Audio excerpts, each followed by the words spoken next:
Hello aspirants and students जो मैंने SSC railway one day exam preparation कर एक छोटिया प्रयास मात्रा में करूँ।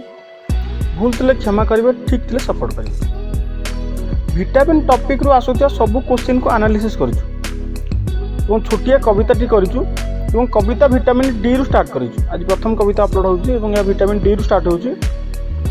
विटामिन डी रते क्वेश्चन को आम जो एनालिसिस करूँ क्वेश्चन डिस्क्रिप्शन लिंक रे मिल जाए आंसर को लेकिन आम कविताटी कर। तो बिना समय नष्ट कर चली जा कविता पाख। कवितार टॉपिक हूँ विटामिन डी। मो प्रियतमा होउचंदी विटामिन डी। केतेबेले कौन किरण तो केतेबेले मध्याह्नर मुंड फटा करा, केतेबेले मक्खन पनीर तो केतेबेले शार्क फिश। से मो प्रियतमा सनशाइन।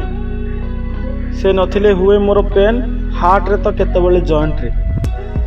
अति पाखक आसीगले कमे नहीं शोष बढ़ी जाए बीपी। से मोर प्रियतमा कैल्सीफेरल। रागी गले हो जाए हाड़ बंका, हसी देले चली जाए सब चिंता। से मोर डिप्रेशन बटिका, मोर प्राणमयी स्नेहमयी प्रेममयी विटामिन डी प्रियतम।